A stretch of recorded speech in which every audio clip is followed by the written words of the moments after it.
Hey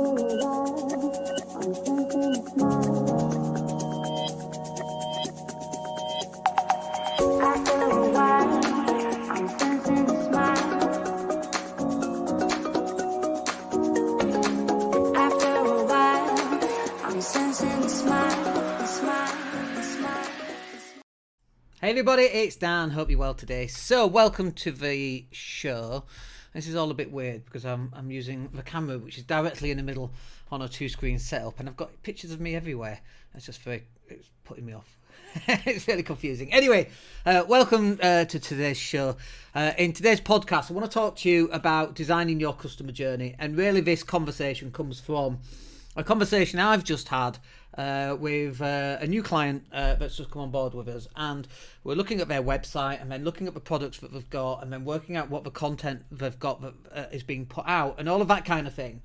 And it kind of takes me all the way back to the start, and it reminds me that whilst we may know all this stuff in-house in our digital marketing agency, not everybody else does. And why should they? Where am I? Here I am. Why should they, quite frankly? And so part of my job is to kind of explain what's going on and how stuff works so that it makes it easier for you guys to create your own customer journey, and that in turn should help you close more business. And so really it starts from what products to sell. And one of the big things that I've found is that when we take on a new client, they've not got clarity with what the products actually are. Now, it's not the case in this particular client. We know very well what those products are. But for most business owners that we speak to, I go, okay, so like we're doing a website right now for someone, and I'm like, okay, so what products have you got? And they're really iffy. There's a lot of ums and arms and, well, we kind of do this. And I'm like, yeah, but I want to buy something from you. Sell me something. What have you got? Well, we can maybe do this. No, there's no maybe. I've got £100. I want to buy something from you. What is it? What can I buy from you? Well, you could maybe do this. And I'm like, no. What? Give me a product. Like, if you've not got clarity on what your product is as a business owner, why the hell should any of your customers or potential customers or people that you're going to speak to online? Nobody has this information. So you need to be really clear on what your actual product is. And if you've not got clarity around that, how much is it? How long does it last for? What does it do? What are the primary benefits? What are the features? So a feature and benefit. Let me take a here's a pen.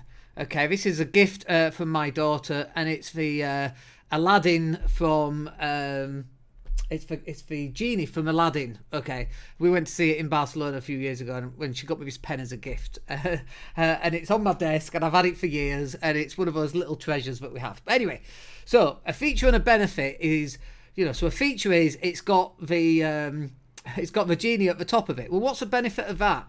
It might even be an eraser, but it's a pen. Anyway, that's not a feature. The feature is it's got Aladdin, it's got the genie at the top, and the benefit of that is that when it's on my desk, it's really easy to see and really easy to find. That's a feature, and that's a benefit. It's got this little thing here, so that if I'm wearing a shirt, I can put it on my shirt and or inside my jacket pocket, and it'll just clip on, this little clip on. So the feature is this clip on, but the benefit is, what's the purpose of it? Like, so what? Going back to my training at First Direct, which was very good, by the way.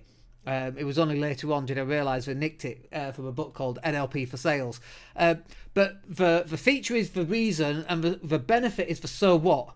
So the feature of using our Facebook ads management is that we do it all for you. And the so what, the benefit is you don't have to keep up with the latest trends on how to use Facebook ads and design and that kind of thing. So you've got to work out what your features and benefits are of your product. Most people don't do this. They have no idea what's in it for the end user.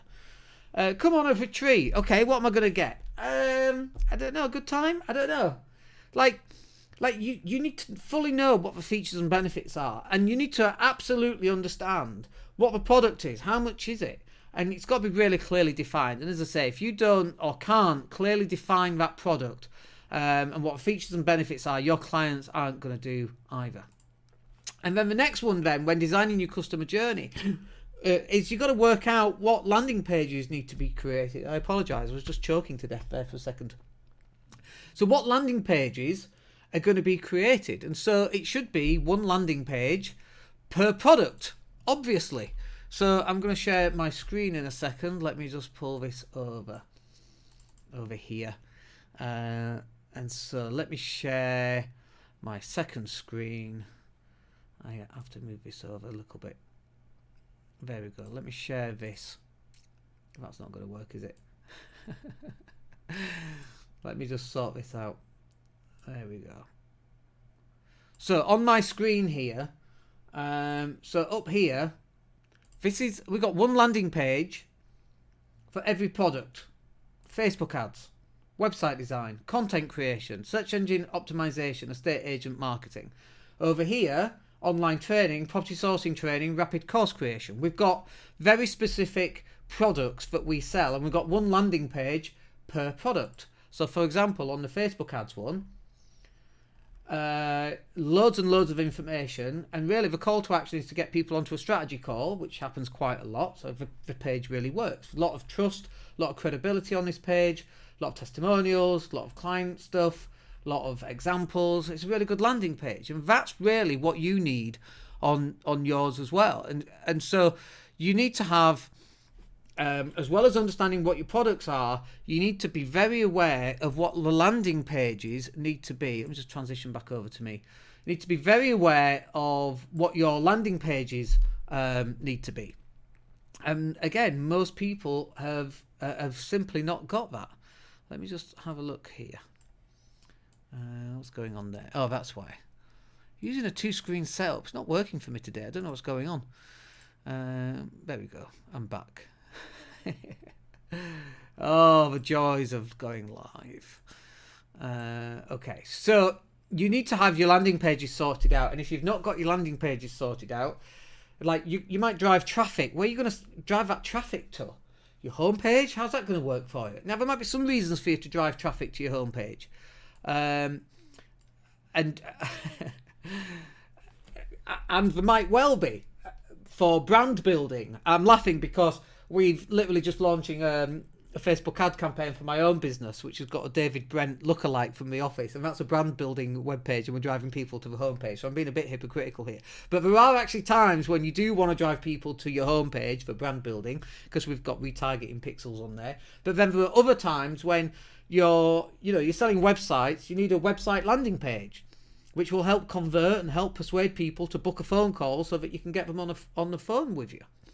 And then the other thing that I was laughing at as well, so the next little bit here, in designing your customer journey, what content to drive traffic from. And if you notice, if you can spot the obvious mistake there, I've gone from 1, 2, and then I've lost count at number 3, and then gone straight on to number 4. It's been a long week. It's only Wednesday, tired from CrossFit. Anyway, what content do you drive to which bit of traffic? So if you know what products you're going to sell, let's say it's websites, and you then designed yourself a really nice landing page for websites or Facebook ads or whatever it happens to be, what content are you then going to create that's going to drive traffic from social media, from Apple iTunes and Spotify podcasts, because this will go out live on a podcast? Where are you going to drive that traffic? What specific landing pages are you going to send them to? Now, it might be you're going to send them to a website page, or it might be that you're going to send them to your homepage. Like we said before, ideally it's a landing page, but if it's brand building, it might be to your homepage.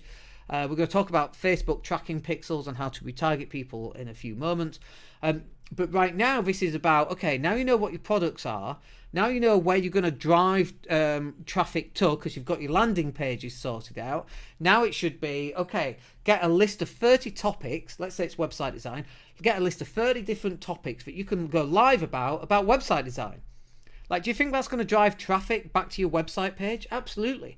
Do you think that's going to build credibility to some extent?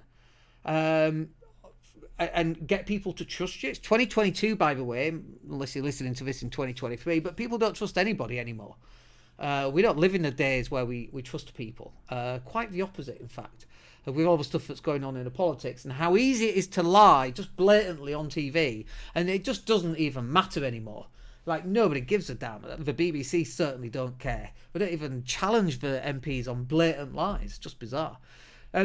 But once you know what products, then you create the landing pages, then you create the traffic. And then finally on this, number 5, designing your customer journey is you've got to start to retarget them back to your website. So now you know what products you're going to sell. Now you've got a landing page created for each product. Now you're starting to drive traffic back to those landing pages. And once you've done that, you then want to start running Facebook ads for people who've already been on those pages saying, hey, I noticed you came to the page but you didn't buy, here's a special offer, or why not take a second look, or why not schedule a call with one of our customer service agents that can help you choose the best product that's going to help your particular situation.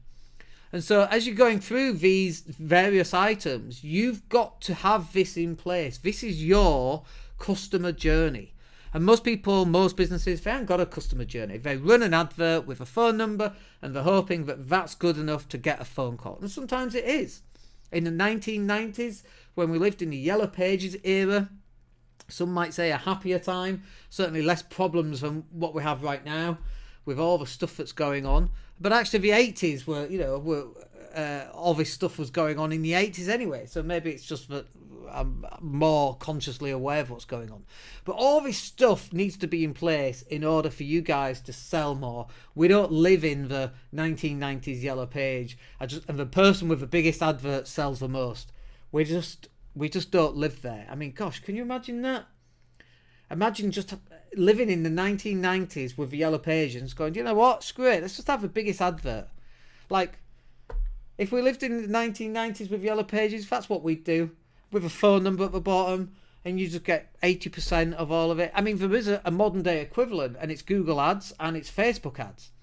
But even Google Ads, what you want to be doing is running Google Ads and then driving people to your website, and then when they've been on the website, you hit them up with a Facebook retargeting pixel. That is the modern day equivalent of the Yellow Pages. Anyway, look, I hope that's useful. I've got to get on to my next call with a client. So we'll speak to you on the next one. Have a good day. My name's Dan Latto and we'll speak to you soon. Take care.